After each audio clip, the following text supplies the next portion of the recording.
Today we are talking about inspection nightmares. As I'm sure everyone that has bought or sold a home knows, that one of the tensest moments, the moment where we all hold our breath in the process of the transaction, is during the inspection. Because a good inspector, they can make or break a deal. So today I'm going to go over just a couple of quick stories about inspection obstacles, nightmares, if you will, that I've personally experienced and how we overcame them. So, whenever I was early in my career, probably one of the more challenging inspections that I had to deal with was a listing that I picked up.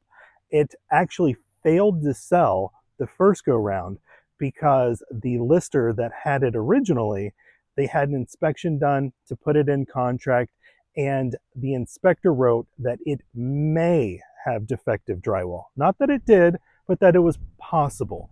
And that agent, unfortunately, they did not know how to overcome this obstacle and get the deal to closing. But whenever I took over the listing, I let the seller know that, hey, as long as we have this hovering over us, it is going to be very difficult to sell your property and certainly difficult to sell it for top dollar. So the first thing that we did was we had a licensed and insured inspector come out and take actual samples of the drywall, which we submitted to a lab, and we got that lab stamp of approval saying that no, the drywall, in fact, was not defective, that inspector's opinion, just based on looks alone, was incorrect, and we were able to overcome that obstacle and ultimately get the seller what they wanted, which was a successful sale for the highest and best value that their property would bring in that market. Another example of an inspection that went wrong, and unfortunately we were unable to save it, is there was a condo that I was in contract with a buyer to purchase that overlooked the Gulf of Mexico. Beautiful home on the 12th floor. And the inspector wrote that despite there being no evidence in that particular unit or in any of the other units that had been renovated, that it was possible that the unit could have asbestos based solely on its age.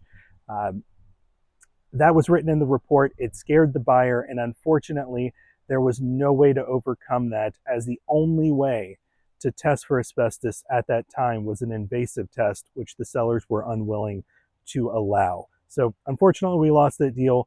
But once again, making sure that you have a team that knows what they're doing and inspectors that are there to help move the deal forward as opposed to become obstacles in the deal is hugely important and crucial. So if you have an inspection nightmare story, I would love for you to comment below. I would love to hear what your experiences have been. And as always, if you find value in this video, please like, share, and subscribe. Bye.